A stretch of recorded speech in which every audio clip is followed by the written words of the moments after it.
Thomas, aujourd'hui dans Histoire d'Info, Nicolas Hulot n'est pas le premier à renoncer à une candidature présidentielle malgré des sondages flatteurs. Dans les précédents, des points communs. Et le compteur ce matin, vous l'avez mis à 22 ans, moins 22 ans. Oui, on revient ce matin le dimanche 11 décembre 1994. Jacques Delors, bien sûr, est l'invité d'Anne Sinclair dans 7 sur 7. Il est le favori de la présidentielle 1995. Il est encore pour quelques jours le président de la Commission européenne. Et on attend son choix. Sera-t-il ou non le candidat qui pourrait gagner l'électorat de gauche, du centre aussi, et donc la présidentielle? Il a réalisé en plus quelques jours plus tôt un livre d'entretien avec Dominique Volton qui dessine clairement les contours d'un programme électoral, de même que la toute première partie de 7 sur 7 avant l'annonce tant attendue. Bien, Jacques Delors, je vous repose ma question du début de l'émission. Est-ce que vous êtes, oui ou non, candidat à l'élection présidentielle? Anne Sinclair, par exception, je vais lire. Après avoir longuement réfléchi et consulté, je suis arrivé à la conclusion que l'absence d'une majorité pour soutenir une telle politique, quelles que soient les mesures prises après l'élection, ne me permettait pas de mettre mes solutions en œuvre.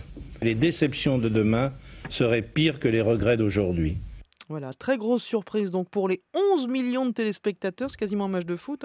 Un record pour 7 sur 7, et même Anne Sinclair a l'air un peu étonnée en fait. Oui, on a beaucoup glosé sur les raisons de la décision de Jacques Delors, la peur, l'âge, la fatigue et puis évidemment l'argument avancé, à savoir celui d'une incertitude sur la majorité pour gouverner, un argument qu'on retrouve presque mot pour mot dans le communiqué de Raymond Barre qui en mars 1995 renonce lui aussi à se présenter.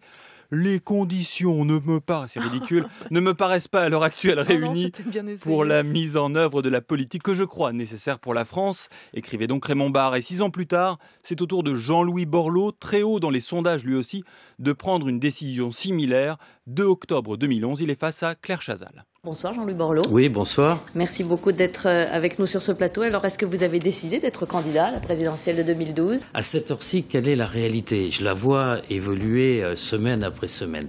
Cette dynamique des centres n'est pas, à mon avis, suffisante pour porter une candidature, non pas de témoignage, non pas sur le projet que je porte, non pas sur cette vision de la société, mais pour être présent au deuxième tour, ou probablement présent au deuxième tour de l'élection présidentielle.